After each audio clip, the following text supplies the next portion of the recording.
बिस्मिल्लाहिर्रहमानिर्रहीम। खातिन हज़रात, मैं मुख्तर अब्बास और आप सबको मेरा सलाम पहुँचे।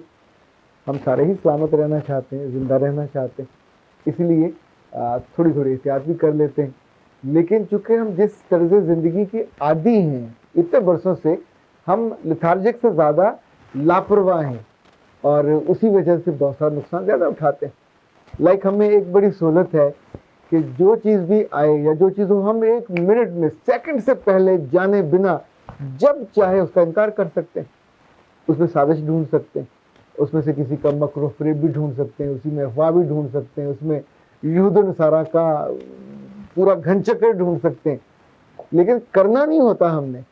जब सर पे पड़ जाती है तो फिर मुश्किल आती है। ये कोरोना का जो तीसरा दौर शुरू हुआ है, तीसरी लहर, इस दफ़ा इसमें बच्चे ज़्यादा मुतासर हो रहे हैं और बच्चों के साथ साथ ज़ाहिर है जो बूढ़े वो पहले भी मुतासर हो रहे थे। उनके अंदर इम्यून सिस्टम काफ़ी कमज़ोर होता है। इम्यून सिस्टम तो उन सड़ी हुई और दुखी ख़वातीन का भी बहुत कमज़ोर होता है, जिनका आंसू बड़े आते हैं और जो बेचारी बहुत दुखी होती हैं, वो भी जल्दी इसका शिकार हो जाती हैं। मैंने पिछले दिनों गौर किया कि जो चीन वाले, वहाँ भी तो तीसरी लहर आई है। चीन में इतनी ज़्यादा आबादी है, इतनी ज़्यादा मखलूक है कि आप तसव्वुर नहीं कर सकते। यानी इसे कहते हैं ना, खव्वे से खवा चलना। आप कंधे से कंधा जोड़ के AWT में जहाँ मेरा ऑफिस है डिफेंस रोड पे, तो वहाँ जो हमारी मस्जिद है उन्होंने निशान लगाए हुए हैं 3-3 बंदों की जगह छोड़ के। और 1-2 बुढ़े भाभी जो हैं वो स्कार्फ वो लेके नहीं आते मास्क, लेकिन उन्होंने खांसना भी होता है और साथ दूसरों को घूरना भी होता है कि परे होकर खड़े हो और परे होकर खड़े हो। इनफैक्ट आधी बात उन्होंने मानी है, आधी नहीं मानी, और इसी में वो खुश रहते हैं। इनफैक्ट हम कभी भी पूरी बात नहीं मानते। हमारे यहाँ यानी पूरी दुनिया में कोरोना आ रहा था, डॉक्टर भी हमारे यहाँ हैं, साइंसदान भी हैं। अब जब बाकी जगहों पे उसकी बनी है वैक्सीन, तो उसमें से कहीं जिक्र है कि पाकिस्तान वालों ने वैक्सीन बनाई है। हम कंज्यूमर हैं, ना हमने सोचना होता है, ना अकल इस्तेमाल करनी होती है। हम बहुत हुआ तो किसी चीज़ में मुरम्मत कर सकते हैं, अल्ट्रेशन कर सकते हैं, इससे ज़्यादा कुछ नहीं। ये हमारा चॉइस है। इंडिया इस वक्त वैक्सीन बना रहा है, बेच रहा है। अच्छा, जो वैक्सीन उसके पास जाती है बैरून मुल्क से, रशिया से इंडिया में जा रही है, वो तकरीबन जा रही है $20 की, और वो जब हमारे पास आ रही है तो 9,000 रुपए की। और 9,000 रुपये भी गवर्नमेंट जस्टिफाई कर रही है। अब सोचिए, एक ही जगह से दो जगहों को ऑलमोस्ट सेम प्राइस पे जारी होगी ना। लेकिन हम तो अल्लाह माफ़ करे, मौत में से भी पैसे ढूंढते हैं, बीमारी में से भी पैसे ढूंढते हैं। That's a level of sincerity, that's a level of, जिसको कहते हैं ना आपकी कमिटमेंट, वो चीज़ को ख़त्म करने की नहीं होती, उसमें से कुछ फ़ायदा ढूंढने की होती। इस पूरे क्राइसिस में दुनिया की बेशतर कौमें ऐसी हैं जिन्होंने अपनी पूरी मईशत उस पर लगा दी। इवन रशिया, ना कोई साइंस में मुकाम है, ना कोई तहकीक में, ना जिस उनकी अपनी वैक्सीनेशन बन गई। अभी पाकिस्तानी कंपनियां उससे रिक्वेस्ट कर रही हैं कि तुम अपनी वैक्सीनेशन हमको बनाने की इजाज़त दो, और प्राइस भी हम वो रखेंगे जो इतनी बड़ी सारी हो, वहाँ इतने सी बिकेगी। यानी जो चीज़ इंडिया में 1500 की है, हम उससे बेचेंगे 9,000 की, और फिर बाद में बैठ के तबसरे भी करेंगे कि कोरोना फैल गया, कोरोना रुक नहीं रहा, कोरोना वो हो गया, कोरोना ये हो गया। दुनिया भर में जिन मुल्कों ने कोरोना को दवाइयों से रोकने की कोशिश की, उनसे तो नहीं रुका। ना अमेरिका से, ना बरतानिया से, ना स्पेन से, ना इटली से। सबसे ज़्यादा जो अमवात हुई हैं वो इन्हीं मुल्कों में हुई हैं। फ्रांस को भी शामिल कर लीजिए। ये सारे लोग हैं, they are very conscious about the medication. ये मेडिसिन लेते हैं। अच्छा, ये वैक्सीनेशन भी इनके यहाँ बनना ज़्यादा शुरू हुई, बन रही थी, और वो उन्होंने पहले लोगों पे आजमानी भी शुरू कर दी। आज तक हम तो ये भी नहीं जानते कि कोरोना जैसी ख़तरनाक बीमारी पे दवाई कौन सी देनी है। यानी हॉस्पिटल में जब कोई एडमिट होता है तो अल्लाह माफ़ करे, हर डॉक्टर अपनी मर्जी से अंधाधुंध उसको एंटीबायोटिक्स दिए जा रहा होता है।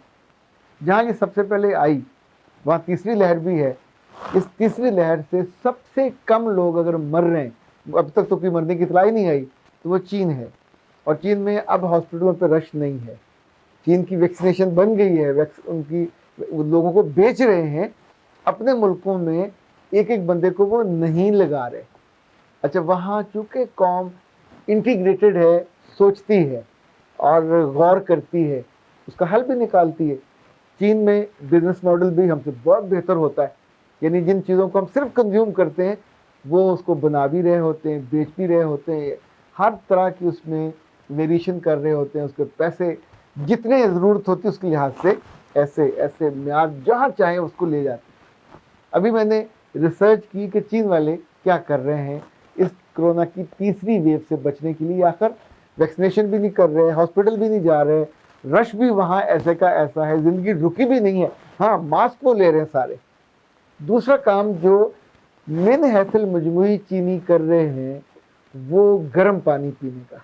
अच्छा, ये उनके मिजाज में पहले से है, और चूँकि हमारे तरह ठंडा ठार पानी नहीं पीते बर्फ़ों वाला या बर्फ़ डाल के, तो दिन में एवरेज इस वक्त जिसको ख़तरा होता है 6 बार वो गर्म पानी पीता है। अच्छा, गर्म पानी उबलता हुआ नहीं पीते जिससे गला आपका पक जाए और मुंह में छाले बन जाए। ज़ाहिर है वो इतना हो कि हॉट वाटर हो, थोड़ा निग्गा सा होगा, निग्गे से ज़रा गर्म कर लीजिए। ये आप आग पे भी गर्म कर सकते हैं और ये जो माइक्रोवेव उस पर भी गर्म कर सकते हैं। यानी 30 सेकंड कर लें, 60 सेकंड कर लीजिए, इट वुड बी इनफ। बहुत गर्म नहीं होगा। अच्छा, एक तो ये उनकी आदत है। दूसरा, उन्होंने अपनी चाय और दूध पीने की आदत में इजाफा किया है। चाय भी गर्म है, दूध भी गर्म है, ठंडा नहीं पी रहे। तो ये वो 4 दफ़ा एवरेज हर लड़का लड़की मर्द औरत ये वो कर रहे हैं। तीसरा काम जो सबसे शानदार वो कर रहे हैं, वो दिन में 6 दफ़ा स्टीम लेते हैं। दफ्तर जाते हुए, वापस आते हुए, हर 2-4 घंटे के बाद पानी गर्म करते हैं, उसके ऊपर सर रखते हैं, ऊपर टॉवल लेते हैं या चादर ले लें, और उसके ऊपर स्टीम लेने का भी तरीका है। पहले नाक से लेनी होती है, फिर उसी दौरान आपको अपने होंठ खोल के मुंह से लेनी होती है, ताकि जहाँ जहाँ कोरोना का कोई जर्म या कोई वायरस मौजूद है, ये दवाई से नहीं मर रहा। कोरोना जब भी कमज़ोर होता है, इसको 4 दिन लगते हैं उस वायरस को कमज़ोर होने में और बिलाखिर मरने में। तो ये गर्मी से, गर्म पानी से मरेगा, गर्मी से आप जो स्टीम ले रहे हैं उससे होगा। इनफैक्ट ये जितने 4-5 काम हैं जो चीन वाले कर रहे हैं, आजमूदा वो आजमा रहे हैं। सो पहली वेव में भी सबसे कम उनका नुकसान हुआ, दूसरी वेव में भी सबसे कम उनका नुकसान, दूसरी वेव तो वहाँ पे बहुत ज़्यादा फील ही नहीं हुई, और तीसरी में उन्होंने पूरी कौम को एजुकेट कर दिया। हज़रत वैसे तो चीनियों की हर बात ही निराली है, लेकिन उन्होंने इस बदबला का मुकाबला किया अकल के साथ, दानिश के साथ, हिकमत अमली के साथ।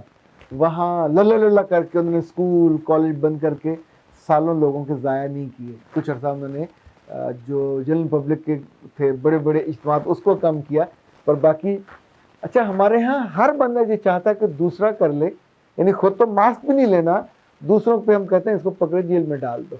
जब शाम को 30, 40, 50, 60 बंदे पुलिस पकड़ के ले जाती है तो अल्लाह माफ़ करे, वो उनको सेहत के लिए या कोरोना से बचाने के लिए लेके नहीं जाती।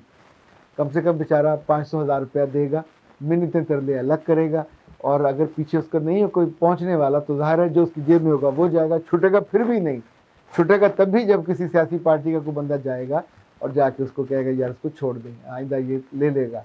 यानी अगर कोई आप पकड़ा भी दें तब भी उसने ले भी लिया तो कर नहीं, चूँकि पहले इसने नहीं लिया था।